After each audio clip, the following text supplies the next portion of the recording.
BPSC TRE 3.0 में अधिक उम्र वाले शिक्षक अभ्यर्थियों के लिए आज के इस वीडियो में समाधान है और साथ ही साथ जो है कि हम बात करेंगे आज के इस वीडियो में जो बीपीएससी टीआरई 3.0 में शामिल हो रहे शिक्षक अभ्यर्थी हैं और वो अटेम्प्ट को लेकर के सोच रहे हैं कि आखिर अटेम्प्ट की गिनती कैसे होगी। वहीं पर कई सारे चैनल के माध्यम से अटेम्प्ट के बारे में जो कुछ कहा गया है वह सुनकर तमाम शिक्षक अभ्यर्थी भी हैरान में हैं। खास करके ओवर एज के जितने भी शिक्षक अभ्यर्थी हैं वह इस वीडियो को अंत तक देखिएगा, अपने तमाम साथियों तक साझा कर दीजिएगा, क्योंकि न्याय की जो उम्मीद है वह पटना हाई कोर्ट से ही तमाम शिक्षक अभ्यर्थियों को हो सकती है और वहीं से उनको न्याय मिल भी सकता है। उसको लेकर के तमाम जानकारी हम आपको वीडियो में देने जा रहे हैं। उससे पहले नमस्कार, मैं हूं हरे कृष्ण प्रकाश और आप देख रहे हैं साहित्य आजकल। साहित्य आजकल का मतलब ही है वह सच्चाई जो जानने आपके लिए है बेहद आवश्यक।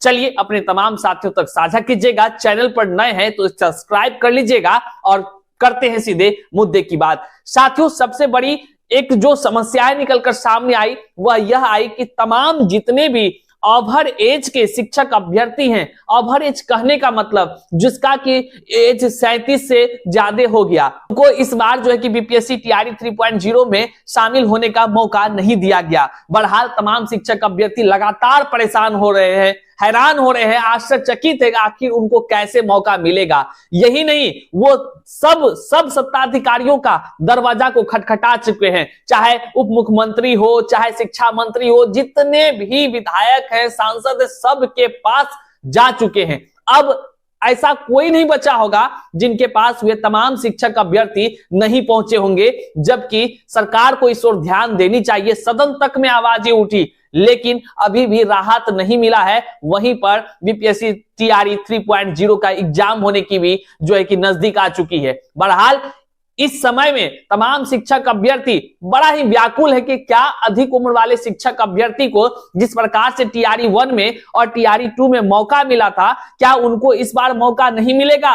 क्या उनके लिए कुछ भी नहीं है? क्या उनके लिए न्याय का कुछ भी रास्ता नहीं बचा है? तो तमाम शिक्षक अभ्यर्थियों को हम बता देना चाहते हैं, जितने भी ओवर एज के शिक्षक अभ्यर्थी हैं, हम आपको एक वीडियो के माध्यम से आज से 5 दिन पहले हमने कहा था कि ओवर एज के शिक्षक अभ्यर्थी जो भी हैं वो जो है कि अगर पटना हाई कोर्ट के शरण में जाना चाहते हैं तो हम आपका मार्गदर्शन करेंगे। वो तमाम शिक्षक अभ्यर्थियों में से कुछ शिक्षक अभ्यर्थी हमसे संपर्क किए और आज के इस वीडियो में हम आपको दिखा देते हैं। देख लीजिए प्रमाण, हमने अपना मार्गदर्शन दिया और केस फाइल भी हो गया। जी हाँ साथियों, आप सोच रहे होंगे कि भैया अब तो परीक्षा आ जाएगी, तो देखिए परीक्षा के आ जाने से समस्या नहीं है। समस्या है कि बीपीएससी टीआरई 3.0 में तमाम ओवर एज के शिक्षक अभ्यर्थियों को मौका दिलाना और मौका दिलाने के लिए, मौका पाने के लिए वो तमाम शिक्षक अभ्यर्थी सबका दरवाजा खटखटाए। ये आस लगाए थे कि भैया मौका तो मिल जाएगा, जितने भी सत्ताधिकारी हैं उनके माध्यम से न्याय मिलेगा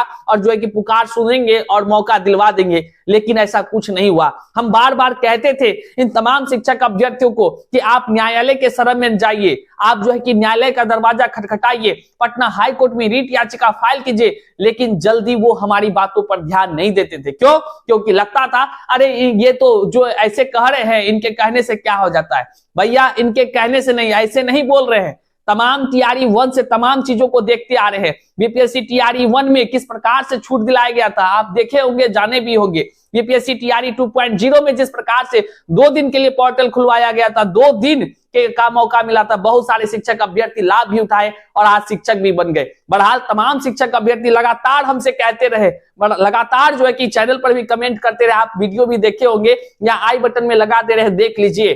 तब जाकर के हमने जो है कि संपर्क किया और तमाम वकील साहब से बातचीत करने के बाद हमने प्रयास किया कि चलो कुछ तो भला हो, किन्हीं का तो भला हो। आखिर इन सभी जितने भी ओवर एज के शिक्षक अभ्यर्थी हैं आज यूं ही ओवर एज नहीं हो गए हैं, कहीं ना कहीं सरकार की रणनीति की वजह से जो है कि आज ये ओवर एज में गिने जा रहे हैं, वरना ये भी जो है कि एक योग्य शिक्षक अभ्यर्थी, इन्हें भी मौका मिलना चाहिए। तो कई सारे शिक्षक अभ्यर्थी, लगभग कह लें तो 8 से 9 शिक्षक अभ्यर्थी जो है कि पटना हाई कोर्ट में रीट याचिका दायर किए और लगातार हम संवाद करते रहे वकील साहब के माध्यम से। रीट याचिका जो है कि मेंशन भी हो गया है साथियों। अब इसकी जल्द हियरिंग हो सकती है का मतलब है कि मंगलवार याद नहीं तो बुधवार को इसकी हियरिंग होने जा रही है और इसकी जल्द ही अब जो है कि हियरिंग हो सकती है। बहुत लोग कहेंगे कि सर हियरिंग होने से क्या होगा, तो देखिए अगर न्यायालय ऑर्डर दे देना तमाम अधिक उम्र के शिक्षक अभ्यर्थियों को न्याय मिल जाएगा और हाथों हाथ बीपीएससी जो है कि फॉर्म भराएगी। ऐसा नहीं है कि न्यायालय के ऑर्डर से के खिलाफ जो है कि काम किया जाएगा, ऐसा नहीं है।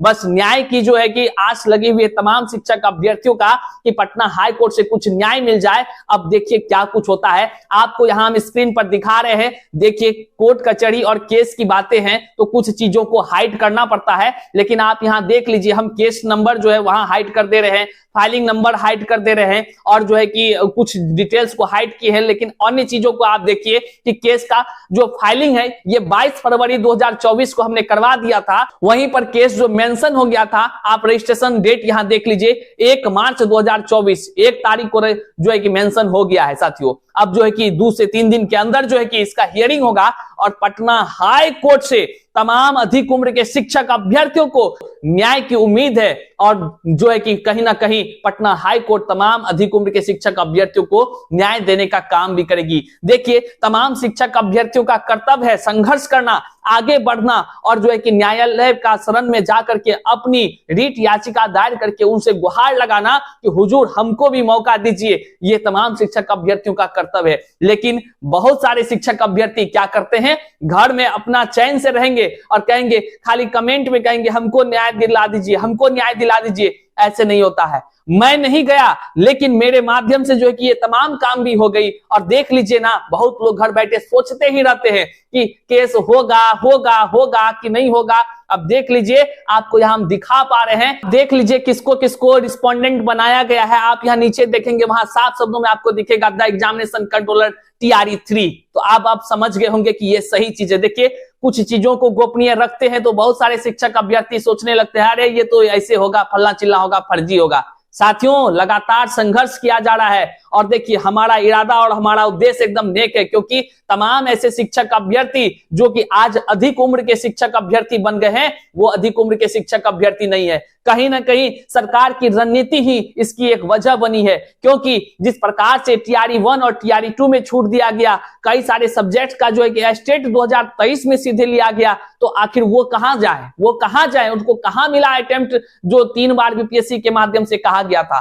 बीपीएससी के माध्यम से 3 बार अटेम्प्ट की चर्चा की गई थी ना, कि 3 बार मौका मिलेगा, तमाम शिक्षक अभ्यर्थी जो है कि शिक्षक बन जाएंगे, लेकिन वो आदमी तो 3 बार भी नहीं बन सके। आखिर अब क्या करेंगे अधिक उम्र वाले शिक्षक अभ्यर्थी, क्या करेंगे, अपना सर्टिफिकेट क्या करेंगे, क्या प्रदर्शनी लगा के रखेंगे, क्या उनके सर्टिफिकेट का जो है कि कोई महत्व रह जाएगा। लाखों लाख रुपए खर्चा करके जो इन्होंने जिंदगी बनाने की बात सोचा था, आज उनकी जिंदगी जो है कि यूं अधिक उम्र के चक्कर में जो है कि बर्बाद होता हुआ प्रतीत हो रहा है। तमाम शिक्षक अभ्यर्थियों को भी इसके लिए सोचना चाहिए और तमाम अधिक उम्र के शिक्षक अभ्यर्थियों को न्याय मिलना चाहिए। और न्याय का मंदिर जो है कि पटना हाई कोर्ट न्यायालय है। आप जब तक न्यायालय के शरण में नहीं जाएंगे तो बोलिए न्याय कहां से मिलेगा। मैं तो शुक्रिया अदा करता हूं इन तमाम अधिक उम्र के शिक्षक अभ्यर्थियों का, जिन्होंने मेरी बातों को समझा और जो है कि कहीं ना कहीं जाकर के रीट याचिका दायर किया। बहुत सारे अधिक उम्र के शिक्षक अभ्यर्थी अब भी होंगे जो घर में बैठे होंगे और केवल जो है कि सोच रहे होंगे कि हमको न्याय मिला दे, कोई न्याय दिला दे। ऐसे नहीं होता है साथियों। आप तो हमारे अभिभावक तुल्य हैं, आप तो बड़े हैं, आपको समझना होगा कि कोर्ट कचहरी के लिए आपको तत्काल जो है कि कदम उठाना चाहिए और देखिए ये लगभग 8 शिक्षक अभ्यर्थी हैं जिन्होंने की रीट याचिका दायर किया है। अब आपको 2 से 3 दिन में इसकी हियरिंग भी देखने को मिलेगा। हो सकता है कि पहले ही हियरिंग में तमाम अधिक उम्र के शिक्षक अभ्यर्थियों को न्याय मिल जाए। अब जो भी बातें होंगी वो जो है कि जिस प्रकार का ऑर्डर होगा उसी के अकॉर्डिंग हम आपको तमाम जानकारी भी देंगे। चलिए बात करते हैं बीपीएससी TRE 3.0 में शामिल होने वाले जितने भी शिक्षक अभ्यर्थी हैं, वो अटेम्प्ट को लेकर के काफी असमंजस की स्थिति में रहते हैं। वो कहते हैं, कोई यूट्यूब चैनल पर देख लेते हैं कि अटेम्प्ट ऐसे गिना जाएगा, ऐसे गिना जाएगा, ऐसे गिना जाएगा। बस हमको भैया आप बताइए अटेम्प्ट कैसे गिना जाएगा, अटेम्प्ट कैसे गिना जाएगा। अरे भैया हम आपको बता दें कि बीपीएससी TRE के माध्यम से शिक्षक बहाली की प्रक्रिया में 3 अटेम्प्ट रखा गया है। इसकी बढ़ने की चांस है लेकिन अभी बढ़ी नहीं है। और वह 3 अटेम्प्ट की गणना जो होनी है, वह 3 अटेम्प्ट की गणना साफ शब्दों में है कि आप जो है अगर एक परीक्षा में बैठते हैं तो आपका 1 अटेम्प्ट, 2 परीक्षा में बैठते हैं तो 2 अटेम्प्ट, और 3 परीक्षा में बैठे तो 3 अटेम्प्ट आपका जय हिंद और जय भारत हो गया, मतलब कि आपका समाप्त हो जाएगा। और साथियों, जो परीक्षा का फॉर्म भर दिए और परीक्षा नहीं दिए तो आप निश्चित रूप से आपकी अटेम्प्ट काउंट नहीं होगी। लेकिन तब भी शिक्षक अभ्यर्थी असमंजस में रहते हैं, भैया हम रजिस्ट्रेशन करा लिए, फॉर्म भर दिए, क्या मेरा अटेम्प्ट गिनती हो गया? अरे नहीं भैया, आप परीक्षा जब तक नहीं दीजिएगा तब तक आपका अटेम्प्ट गिनती नहीं होगा साथियों। इसलिए आप अपने दिमाग, अपने सूझबूझ का प्रयोग करें। बहुत सारे देखते हैं जो यूट्यूब चैनल वाला बोलेगा, आज बोलेगा कि इस तरह से अटेम्प्ट गिना जाएगा, परसों बोलेगा दूसरे तरह से अटेम्प्ट गिना जाएगा। आप क्या कीजिएगा? आप आश्चर्यचकित होते रहिए, आप परेशान होते रहिए। आप इतना बात को जान लीजिए, आप जब तक परीक्षा में नहीं बैठते हैं तब तक जो है कि अटेम्प्ट काउंट नहीं होगा। कुछ लोग हमको कह रहे थे भैया हम परीक्षा नहीं देंगे तो क्या अटेम्प्ट गिनती हो गया? बिल्कुल भी नहीं। आप 3 अटेम्प्ट आपका हक है और 3 बार आप परीक्षा में बैठेंगे। लेकिन अब आप सोच रहे होंगे भैया हम 11-12 का परीक्षा में बैठे हुए नहीं करेंगे तो मेरा 11-12 वाला कैसे अटेम्प्ट गिना जाएगा? तो आप ही अब सोच समझदार है ना, आप ही बता दीजिए कमेंट में, क्योंकि आप भी समझदार हैं। आप जिसका फॉर्म भरिएगा उसी का ना अटेम्प्ट गिना जाएगा। बहुत सारा लोग ज्ञान पढ़ा रहे होंगे आपको। आप चैनल पर नए हैं तो सब्सक्राइब कीजिएगा। हमको आशा नहीं विश्वास है कि आप हमारी बातों को समझ गए होंगे और अपने तमाम साथियों तक साझा कर दीजिएगा। साहित्य आजकल पर जुड़े हैं, इसके लिए हम आपका बहुत बहुत आभार व्यक्त करते हैं। अपना स्नेह आशीर्वाद हमें जरूर प्रदान करें। यहां तक वीडियो देखे हम आपका आभार व्यक्त करते हैं। फिर से नए वीडियो में, तब तक के लिए जय हिंद साथियों।